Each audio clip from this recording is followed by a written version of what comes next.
പ്രധാനമന്ത്രി നരേന്ദ്രമോദിയുമായുള്ള കൂടിക്കാഴ്ചയ്ക്കായി തിരുവനന്തപുരം നഗരസഭയിൽ നിന്ന് വിജയിച്ച ബിജെപി കൌൺസിലർമാർ ഡൽഹിയിലേക്ക് പുറപ്പെട്ടു. മേയറുടെ നേതൃത്വത്തിൽ ഡൽഹിയിലെത്തുന്ന സംഘം കേന്ദ്രമന്ത്രി ജോർജ് കുര്യനുമായും കൂടിക്കാഴ്ച നടത്തും. തിരുവനന്തപുരം കോർപ്പറേഷന്റെ സമഗ്ര വികസനമാണ് യാത്രയുടെ ലക്ഷ്യമെന്ന് മേയർ വി രാജേഷ് പറഞ്ഞു. കോർപ്പറേഷൻ വിജയം ദേശീയ തലത്തിൽ തന്നെ ചർച്ചാ വിഷയമായിരുന്നുവെന്നും അദ്ദേഹം കൂട്ടിച്ചേർത്തു.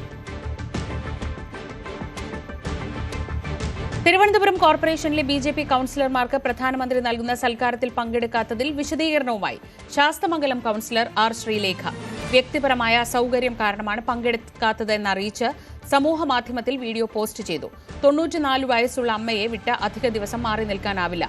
5 ദിവസത്തെ ട്രെയിൻ യാത്ര പ്രയാസമാണെന്ന് അറിയിച്ചപ്പോൾ വിമാന ടിക്കറ്റ് നൽകാമെന്ന് പാർട്ടി അറിയിച്ചിരുന്നു. അധിക ചെലവായതിനാൽ വേണ്ട എന്നറിയിക്കുകയായിരുന്നു. വട്ടിയൂർക്കാവിൽ മത്സരിക്കാനില്ലെന്നും അവർ വ്യക്തമാക്കി. കേരള എക്സ്പ്രസിൽ കയറി ഡൽഹിയിലേക്ക് പോകുന്നു. എല്ലാ സ്ഥലത്തും നിർത്തി സ്വീകരണം വാങ്ങിക്കുന്നു. 2 ദിവസം നിൽക്കുന്നു. പിന്നെ 13-ാം തീയതി രാത്രി എങ്ങാണ്ട് തിരിക്കുകയുള്ളൂ എന്ന് പറഞ്ഞു. അപ്പൊ 14 പേരാണ് തിരുവനന്തപുരത്ത് നിന്ന് പോകാനായിട്ട് ആദ്യം തീരുമാനിച്ചത്. ഈ പ്രായത്തിൽ എനിക്ക് ഇത്രയും വലിയ ഒരു യാത്ര കേരള എക്സ്പ്രസിൽ നടത്താൻ പ്രയാസമാണ് എന്ന് പറഞ്ഞു. അപ്പോൾ ഫ്ലൈറ്റിൽ വേണമെങ്കിൽ അറേഞ്ച് ചെയ്യാമെന്നൊരു ഓഫർ ഉണ്ടായിരുന്നതാണ്. പക്ഷെ ഞാൻ പറഞ്ഞു വേണ്ട, എന്തിനാണ് വെറുതെ കാശ് കളയുന്നത്. എനിക്കാണെങ്കിൽ ഇതുപോലെ പൈസ ഒരുപാട് അനാവശ്യമായിട്ട് മുടക്കുന്നതിനോട് വലിയ വിരോധമുള്ള വ്യക്തിയാണ്. ഇത്രയും ആൾക്കാരെ കയറ്റി ഡൽഹിയിൽ പോകുമ്പോൾ നല്ല ചിലവാണ് പാർട്ടിക്ക്. ഞാൻ കാരണം അത്രയും ചിലവ് ഉണ്ടാകണ്ട എന്നുള്ള ഒരു ധാരണയിലാണ്. പിന്നെ എനിക്ക് പേഴ്സണലായിട്ട് കുറേ ബുദ്ധിമുട്ടുമുണ്ട്. അമ്മയ്ക്ക് 94 വയസ്സായി, വീട്ടിലുണ്ട്. 5 ദിവസം മാറി നിൽക്കാൻ പറ്റില്ല. വീട്ടിൽ ഇപ്പോൾ സെർവൻ്റ് ഇല്ല, ലീവിലാണ്. കുക്കിംഗ് ഏറ്റെടുക്കണം, അമ്മയുടെ പരിപാലനം ഏറ്റെടുക്കണം, വീടിൻ്റെ വൃത്തി വെടുപ്പ് ഏറ്റെടുക്കണം, സാധനം വാങ്ങാൻ പോകണം. അതോടൊപ്പം എൻ്റെ കൗൺസിലർ ജോലിയും ചെയ്യണം. അപ്പം 5 ദിവസം മാറി നിൽക്കാൻ പ്രയാസമാണ്, അതുകൊണ്ടാണ് ഞാൻ പോകാത്തത് എന്ന് ഞാൻ പറഞ്ഞു. അപ്പോൾ അതാണ് ശരിക്കുമുള്ള കാര്യം. സാരംഗ് സുധാകരൻ വിവരങ്ങളുമായി. സാരംഗ്, ഈ മേയർ സ്ഥാനവുമായി ബന്ധപ്പെട്ട വിവാദങ്ങൾക്ക് ശേഷം പലപ്പോഴും ശ്രീലേഖ ഇത്തരം കാര്യങ്ങൾ ഇന്ന് വിട്ടുനിൽക്കുന്നത് കാണാറുണ്ട്. പക്ഷേ ഇപ്പോൾ വ്യക്തിപരമായ കാരണങ്ങളാണ് ചൂണ്ടിക്കാണിക്കുന്നത്. അതുതന്നെയാണോ യഥാർത്ഥ കാരണം? അതിനും അപ്പുറത്ത് എന്തെങ്കിലും താല്പര്യക്കുറവ് ഈ വിഷയത്തിൽ ആർ ശ്രീലേഖയ്ക്കുണ്ട്?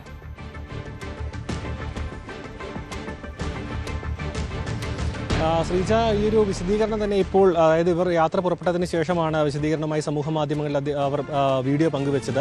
ഇതിനു മുൻപും ഇത്തരം കാര്യങ്ങൾ, അതായത് ഈ ഒരു വിജയം നേടിയതിനു ശേഷം ഈ ഒരു ഭരണമുന്നണിയുമായി ബന്ധപ്പെട്ട് നടത്തുന്ന പരിപാടികളിലെല്ലാം ശ്രീലേഖ വിട്ടുനിൽക്കുന്ന ഒരു സാഹചര്യം ഉണ്ടായിരുന്നു.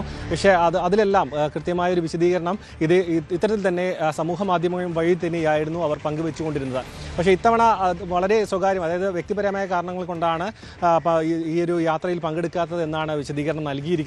മാത്രമല്ല, ഇതിൽ പ്രധാനമായിട്ടും ഈ ഒരു, അതായത് മാതാവിൻ്റെ ബുദ്ധിമുട്ട്, അതായത് 90 വയസ്സിലധികം പ്രായമുള്ള മാതാവിൻ്റെ ശാരീരിക ബുദ്ധിമുട്ട് കൂടി കണക്കിലാക്കിക്കൊണ്ടാണ് ഇപ്പോൾ ഈ ഒരു ബുദ്ധിമുട്ട്, യാത്ര ചെയ്യാനുള്ള ഒരു ബുദ്ധിമുട്ട് അവർ അറിയിച്ചിട്ടുള്ളത്. അത് മാത്രമല്ല, ഒരു 4 ദിവസത്തിലധികം ട്രെയിൻ യാത്ര നടത്തേണ്ടി വരും. കാരണം അതിനിടയിൽ പല സ്ഥലങ്ങളിലും ഈ ഒരു സ്വീകരണമടക്കം ഒരുക്കിയിട്ടുണ്ട്. അതുകൊണ്ടാണ് യാത്രയിൽ ഇത്തരത്തിൽ പങ്കെടുക്കുന്നില്ല എന്ന് പറയുന്നത്. മാത്രമല്ല, ഈ ഒരു ട്രെയിൻ യാത്ര ബുദ്ധിമുട്ടാണെങ്കിൽ ഒരു വിമാനമാർഗം അവിടേക്ക് എത്തിക്കാനുള്ള രീതിയിൽ പാർട്ടി സംസാരിച്ചിരുന്നു എന്നടക്കം പറഞ്ഞിരുന്നു. പക്ഷേ അത് വിമുഖത അറിയിക്കുകയായിരുന്നു. കാരണം അവരുടെ വാക്കുകൾ തന്നെ വ്യക്തമാണ്, ഈ ഒരു ബുദ്ധിമുട്ട് അവരറിയിക്കുകയായിരുന്നു. പക്ഷേ ഇതിൽ കൂട്ടിവായിക്കുകയാണെന്നുണ്ടെങ്കിൽ സത്യപ്രതിജ്ഞാ ചടങ്ങ് മുതൽ മറ്റ് പരിപാടികളിലെല്ലാം അവർ കൃത്യമായി മാറി നിൽക്കുന്നു എന്നൊരു രാഷ്ട്രീയ രീതിയിൽ നമ്മളതിനെ നോക്കിക്കാണുകയാണെന്നുണ്ടെങ്കിൽ ഭരണമുന്നണിയുമായി ബന്ധപ്പെട്ട പല പരിപാടികളിലും അവർ കൃത്യമായി മാറി നിൽക്കുന്നു. ഈ ഒരു മോദിയുമായി ബന്ധപ്പെട്ട, അതായത് മോദി തിരുവനന്തപുരത്തേക്ക് എത്തിയപ്പോൾ തന്നെ അവർ ഈ ഒരു പരിപാടിയിൽ പങ്കെടുക്കാതെ മാറി നിന്നിരുന്നു. അതായത് മോദിയുമായി ഹസ്തദാനം നടത്തുകയോ നേരിട്ട് പോയി സംസാരിക്കുകയോ ചെയ്തിരുന്നില്ല. വേദിയിൽ മാറി നിൽക്കുന്ന ദൃശ്യങ്ങളടക്കം മാധ്യമങ്ങളിൽ ചർച്ചയായിരുന്നു.